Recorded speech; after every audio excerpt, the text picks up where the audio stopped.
अस्सलाम वालेकुम नाज़रीन, अवर के न्यूज़ टीवी के साथ मैं हूं आपकी होस्ट इकरा आबिद। और आज की वीडियो इंडिया और पाकिस्तान दोनों के लोगों के लिए बहुत ही ख़ास है। आप सब जानते होंगे कि कराची की एक लड़की जो कि इंडिया चली गई हुई है, सीमा नाम की एक लड़की इंडिया चली गई है। वहाँ पे जाके उन्होंने हिंदू मज़हब को भी कबूल कर लिया है, अपना लिया है और सचिन नामी लड़के से शादी कर ली है। ये कराची के एक शहरी हैं, इनका ये दावा है। साजिद उर्फ सज्जू ये कहते हैं कि मैं उनका प्रेमी हूँ और मैं उनसे प्यार करता हूँ। हमने स्कूल में इकट्ठे पढ़ा है और अब इनसे जानते हैं कि क्या वजह है, अगर ये उनके प्रेमी हैं या वो उनकी प्रेमी है तो वो इंडिया भाग के क्यों चली गई है, सचिन से जाके शादी क्यों कर ली है, इनसे शादी क्यों नहीं की है। अस्सलाम वालेकुम। वालेकुम सलाम। सर कैसे हैं आप? अल्लाह का शुक्र। सबसे पहले मुझे ये बताएं कि सीमा को आप जानते कैसे हैं? हम इकट्ठे रहते थे। बहन भाई थे? अल्लाह माफ़ करे, हम क्लास फेलो थे। अच्छा, कौन सी क्लास में पढ़ते थे? 5 में। 5 में। हाँ, वो भी यही कहती हैं कि वो 5 क्लास में पढ़ती थी। हाँ जी, तो मैं भी यही कि मैं केड़ा दिल दा डॉक्टर है।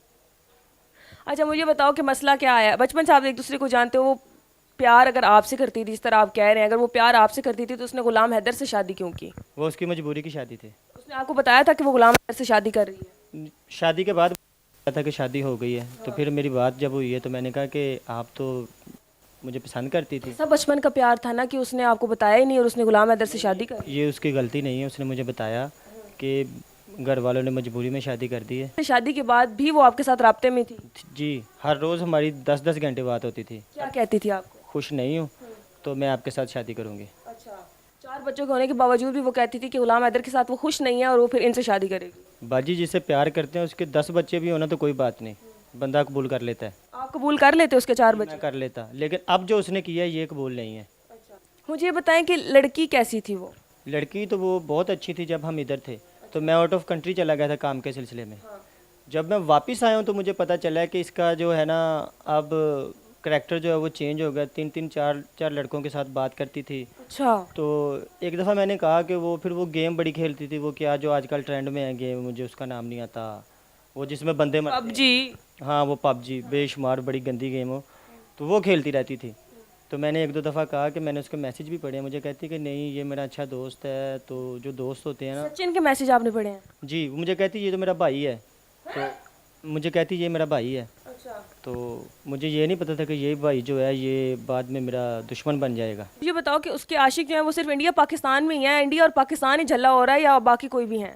असल में उसके आशिक जो है ना वो कहीं भी नहीं है, वो पागल बना रही है, इंडिया को बनाए, नेपाल को बनाए, पाकिस्तान को बनाए, वो हर किसी के जज्बात के साथ खेल रही है। अब जो पूरा इंडिया खुश हो रहा है, उनको इनाम दे रहा है, पैसे दे रहा है, सूट गिफ्ट दे रहा है, ये खुश हो रहे हैं कि उसने हिंदू मज़हब जो है वो कबूल कर लिया है। वो बड़े फ़ख्र से कहती है कि मुझे ठुकरैन कहें, मुझे ये कहें वो कहें, तो उन्होंने लग पता जाएगा जो किसी होर मुल्क जाएगी ना, फिर यही मुल्क वाले जेड़े मोदी है ना, मोदी सरकार ਜਿਹੜਾ ਹੁਣ बड़े फ़ख्र नाल कह रहा है कि हम उसके बच्चों की अच्छी परवरिश करेंगे, अच्छा स्कूल देंगे, ये करेंगे वो करेंगे, लेकिन उन्होंने उदों पता चलना है कि जो उन्होंने दे भी 4 बच्चे ਉਹਦੇ ਹੈ ਪਾਕਿਸਤਾਨ, हैदर दे 4 ਬੱਚੇ ਹੈਦਰ ਦੇ ਆ ਤੇ 3 ਉਹਨਾਂ ਦੇ ਲੈ ਕੇ 7 ਬੱਚੇ ਲੈ ਕੇ ਜਦੋਂ ਕਿਸੇ ਹੋਰ ਮੁਲਕ ਟੁਰ ਗਏ ਉਹਨਾਂ ਨੂੰ ਫਿਰ ਪਤਾ ਚੱਲਣਾ है। मुझे हैरानी होती है अगला मुल्क बेचारा क्या करेगा 7 बच्चों का? तो वो क्या करना है, उन्होंने भी यही करना, वो वापस करेंगे इसे। देखो, हम इंडिया की बात तो बाद में करते हैं ना, पहले अगर हम बात करें सीमा की तो सीमा ने क्या किया है? सीमा को इस तरह नहीं करना चाहिए था। अपने बच्चों का, अपने हस्बैंड को छोड़ के वो चली गई। अगर वो इतनी सगी होती अपने इस्लाम की, अपने हस्बैंड की, तो वो यहाँ से कदम बाहर ना रखती और वहाँ पे जाके हिंदू मज़हब को कबूल ना करती। मैं उसकी वीडियो देख रही थी जिसमें वो ये कह रही थी कि उसको नमाज नहीं पता, उसको नमाज की रकत नहीं पता है, उसको सूरतें नहीं पता, उसको कलमे नहीं पता, उसको कुछ भी नहीं पता, नाम की मुसलमान थी वो। अच्छा, मुझे एक बात बताएं कि अगर आप वो इंडिया से वापस पाकिस्तान आती है तो आप उसको कबूल कर लेंगे? कभी भी नहीं। क्यों? प्यार कहाँ गया बचपन का? वो बचपन दा साथ खेलना, साथ खाना, साथ पीना। वो उसकी तरफ से एक फेक था, मेरी तरफ से तो सच्चा ही था ना। तो अगर उसकी नहीं बनी, जिसके 4 बच्चे लेके उधर चली गई है, उसका घर बेच के उधर चली गई है, तो वो मेरी क्या बनेगी? तो ये आपको अपने टाइम पे याद नहीं आया? उस टाइम पे याद नहीं आया कि जो अपने बच्चों की 4 की नहीं हो रही है वो आपकी कैसे बन सकती है? बाजी तुसी भुल रहे हो, प्यार अंधा होता है। अच्छा, अपनी दफा अंधा होता है और दूसरी की दफा करेक्टर पे बात आ जाती है। आपको कभी प्यार हुआ नहीं ना, आपको क्या पता। मैं करना भी नहीं है। मुझे एक चीज़ की समझ नहीं आ रही है कि हो आप कराची के, पंजाबी आप ऐसे बोल रहे हो जैसे आप ये पक्के लाहौरी हो, ये क्या माजरा है? हमारा लाहौर में भी घर है, हम आते जाते रहते हैं। मैंने जैसे आपको बताया कि मैं बाहर भी गया था बिजनेस के सिलसिले में, तो ये सीन है, तो फिर वो सारी लैंग्वेज जो है वो समझ आ जाती है। मैं एक बात बताता जाऊँगा, जितनी उसको ये गेम पसंद थी ना, कौन सी गेम? ये पबजी, उससे ज़्यादा क्रिकेट पसंद थी। अच्छा। तो रहना उसने इंडिया में भी नहीं। और दूसरी बात यह है कि उसको सचिन नाम पसंद था, सचिन की वजह से। सचिन तेंदुलकर? जी, उसके नाम की वजह से गई उधर।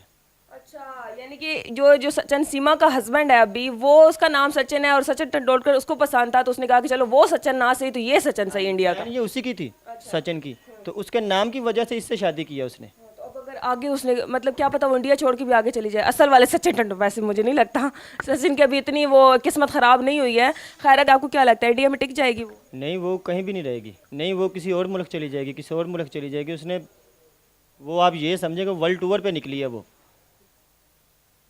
तो आपको भी साथ ले जाती है, आप यहाँ पे बैठ के तो ना रो रहे होते? नहीं, मैं ठीक हूँ पाकिस्तान में, अल्लाह का शुक्र है। मैं बाहर भी जाता हूँ, आउट ऑफ कंट्री भी जाता हूँ बिजनेस के लिए, इधर भी मैं। उसको आप क्यों नहीं साथ लेके गए हैं? उसने मुझे आप ले जाते तो आज शायद वो खुद अकेली ना जाती। उसने ये कहा था कि शादी के बाद मैं डिवोर्स लेके आपके साथ शादी करूँगी, फिर हम हंसी खुशी ज़िंदगी गुजारेंगे। मेरे पास उसके प्रूफ हैं, एक एक मैसेज पड़ा है, वीडियो कॉल पे बात करती रही है, मैं स्क्रीनशॉट ले लेता था। तो जो उसने मेरे साथ वादे किए हैं ना, को मैं आपको बता नहीं सकता। अच्छा। तो इतने सच्चे वादे, मुझे सारे घर वाले रोकते थे, मेरे दोस्त रोकते थे कि ये लड़की ठीक नहीं है, किसी और के साथ बातें करती है। उन्होंने देखा है कि ये लोगों के साथ पिज़्ज़े खाने जाती थी, बर्गर खाने जाती थी। तो मैंने कहा भाई इसके दोस्त हो सकते हैं, अच्छे दोस्त हो सकते हैं, तो मुझे शक नहीं करना चाहिए। कौन है आप? तो मुझे शक नहीं करना चाहिए। आपको कभी प्यार नहीं ना हुआ, आपको क्या पता हो। तो मैंने उसको ये कहा था, वो कहती थी कि मैं आपके अलावा कभी किसी को देखूंगी नहीं। चीज़ें खा लूंगी, देखूंगी नहीं। वो कहती थी कि कोई उसका दोस्त होता था, कोई रिलेटिव होता था, वो कहती थी ये मेरे मामू का बेटा है, चाचू का बेटा है। और एक लड़का जो था ना, जिसके साथ वो बहुत ज़्यादा बात करती थी, तो मैंने कहा कि ये कौन है। उस पर ना मुझे थोड़ा थोड़ा शक होता था। तो मुझे ये कहती थी कि ना सज्जू, आप ना मेरे प्यार पे शक करते हो। उस तो बाद ना फिर मैं क्या कि नहीं, ये मेरे तो अलावा ना किसी नाल प्यार नहीं करती। बस वो एक ਜਿਹੜੀ ਮਜਬੂਰੀ 'ਚ ਸ਼ਾਦੀ ਹੋ ਗਈ, ਉਹੀ ਇੱਕ ਸ਼ਾਦੀ ਸੀ। ਉਹ ਵੀ ਸਾਡੀ ਗੱਲ ਚੱਲ ਰਹੀ ਸੀ। ਉਹਨੇ ਕਿਹਾ ਸੀ ਕਿ ਮੈਂ ਉਹਦੇ ਨਾਲ ਖੁਸ਼ ਨਹੀਂ ਹਾਂ, ਉਹਨੂੰ ਮਾਰਦਾ ਵੀ ਸੀ, ਕੁੱਟਦਾ ਵੀ ਸੀ। ਅਗਰ ਤੁਸੀਂ ਦੇਖੋ ਨਾ ਤਾਂ ਇੱਥੋਂ ਹਟਾ ਕੇ ਤੇ ਇੱਥੋਂ ਦੇ ਨਿਸ਼ਾਨ ਪਏ ਹੋਏ ਸੀ, ਜਿਹੜਾ ਉਹਨੂੰ ਹੈਦਰ ਮਾਰਦਾ ਸੀ। साजिद साहब का ये कहना है कि इनके साथ उनकी जो चैट होती थी और उसके स्क्रीनशॉट्स मैंने भी देखे हैं, वीडियो कॉल्स पे बात हुई हैं, इनके मैसेज हुए हैं और ये हकीकत है, वाकई इनकी बात हुई है आपस में। मैं एंड पे यही कहूँगी कि मुझे लगता है कि कहीं ना कहीं नहीं, बल्कि बिल्कुल वो लड़की ही ख़राब है, जिसने ये पहले इसको, साजिद को, फिर अपने हस्बैंड को, फिर अब पाकिस्तान से बाहर सचिन को, अब ये 3 लोग हमारे सामने आए हैं। इनके अलावा एक और आशिक भी उनका सामने आ रहा है। अब मुझे ये भी समझ नहीं आ रही कि वो आशिक सच्चा है या ये आशिक सच्चा है। अब ये हम लोगों के सामने आ गए। इसके अलावा जाने कितने लोग होंगे जिनको उस लड़की ने बेवकूफ़ बनाया होगा और अपने प्यार में फंसाया होगा। उसकी अगर बात की जाए तो उसको तो मुस्लिम मज़हब का कुछ पता ही नहीं है, ना उसको नमाज़ों का पता है, ना उसको कलमे का पता है, ना उसको सूरा कोई अगर सुनो उसका कुछ भी नहीं पता। ये कैसी माँ है जिसने अपने 4 बच्चों को, अपना जो वालिद था उससे अलग कर दिया है, अपने मुल्क से वो चली गई है, अपनी फैमिली से वो दूर हो गई है, अपने हस्बैंड से वो दूर हो गई है, अपना मज़हब तक उस बंदी ने छोड़ दिया है। ये कहाँ की, मुझे तो ये इंसान ही नहीं लगती है। इसके अंदर कोई फीलिंग्स नहीं होंगी किसी के लिए भी। मैंने एक कहानी आप लोगों के सामने रख दी है। सीमा को आप लोग भी सब जानते हैं और उसने बहुत ही घटिया हरकत की है जो कि उसको नहीं करनी चाहिए थी। अब बाकी तो बातें आगे जैसे जैसे कहानी चलेगी तो हम भी आप लोगों तक पहुंचाएंगे। उम्मीद है कि आपको वीडियो पसंद आई होगी। चैनल पे नया है तो डू सब्सक्राइब और चैनल लाइक करें, कमेंट करें, शेयर करें, हंसते रहें, मुस्कुराते रहें। दोबारा आपसे मुलाकात होगी एक नई वीडियो में, तब तक के लिए हमें दें इजाज़त। अल्लाह।